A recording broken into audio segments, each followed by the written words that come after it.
Hey y'all, it's your friendly neighborhood Rockin' Robin. So, a while back, my good buddy from church, Mr. Keith McDonald, there you go, you got an honorable mention, Keith, asked me why I wasn't doing my daily devotionals anymore. And at the time, I was going through all that sickness and possible stroke symptoms and vertigo and all that. I'm still dealing with every bit of that. But I picked up a new devotional book when I was at the pharmacy off the choice books rack. Stronger Every Day for Men, 365 Devotions. Now then, today is August the 4th, 2026. And I'm about to do something on this video y'all never seen me do before. Y'all ready for this? I have not read today's devotional yet. I have not pre-read it. I haven't had a chance to form opinions or back study or anything on it. So this is officially take one of the raw devotional moment. Let's see what it says. There we are, August 4th. How can I control my thoughts when I start to envy those around me? God's response. This was their song. Saul has killed his thousands, and David his 10,000s. This made Saul very angry. 1 Samuel 18, 7-8. From that time on, Saul kept a jealous eye on David. 1 Samuel 18, 9. Saul, who had a spear in his hand, suddenly hurled it at David. 1 Samuel 18, 10-11. Saul's jealousy began with envy, which festered until it tormented him. This torment led to uncontrolled rage and finally to paranoia. Saul's jealousy consumed him until he could think of nothing else. Only murder would solve his problem. This story illustrates the power of envy. You must stop comparing your situation with that of others and instead focus on what God has already given you. God's challenge. A relaxed attitude lengthens life. Jealousy rots it away.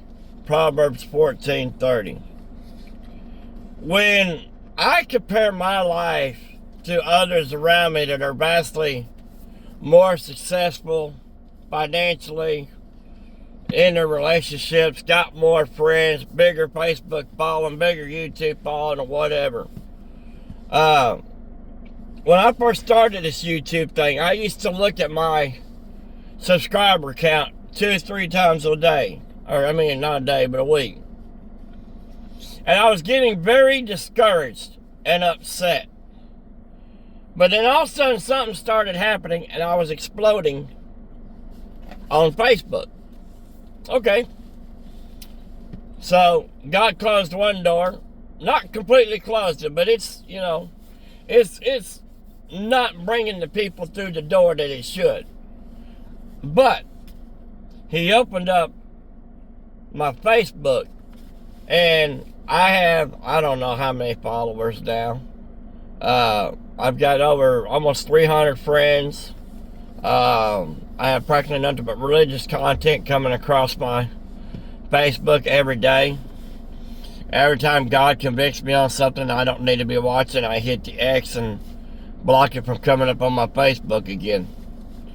And one was really hard to do because it was a show that would make me laugh and laugh and laugh and laugh. And while some of the stuff that they do on there is clean, a lot of it isn't. But back to what we were talking about jealousy, covetousness. It starts out simple.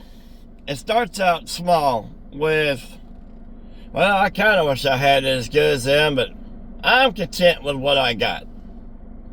And you keep telling yourself, I'm content with what I got. Yeah, what they got is fine. That's fine. I used to tell myself, oh, they got 3 pickup trucks, 4 boats, 6 motorcycles, 3 side-by-sides, and a real nice John Deere tractor. What I should be saying is, man, I'm glad I ain't got to do all the maintenance on all that equipment. I'm glad I ain't got to pay the insurance on all of that stuff, all them toys and goodies over there. Sometimes the simplest life is the easiest life. Sometimes I wouldn't say the brokest life, but the less stuff you have, the less stuff you have to break, and the less stuff you have to maintain, insure, or replace if something should happen. Now, you say, Rob, you're getting into that half full, half empty conversation. No, I'm just telling you that we can appreciate our lives not having as much as the next door neighbor. We can look at our lives a lot differently. And if the next door neighbor that's got all those gadgets and toys in his driveway looks down on you, well, that's between him and God. You just put a smile on your face and, you know what, I'm happy with what I got. It'd be nice to have what you have, but you know what? Anytime you need somebody to ride one of them motorcycles with you or take one of them side-by-sides out with you and go play in the mud, I'm your huckleberry. I just don't need to own them. There's a reason I don't own a sports car. Because I know I would not be very responsible with a sports car.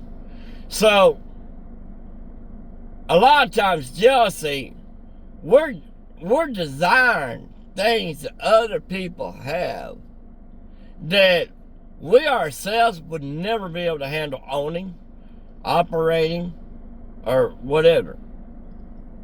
The other thing is the more stuff you have, the more the devil has to take away from you. Job lost a lot because the devil come at him. But Job remained faithful. Now, if Job would have looked around and said, well, there's Ebrad over there, and he's got 7 kids, and he's got almost as many oxen and camel and everything I got.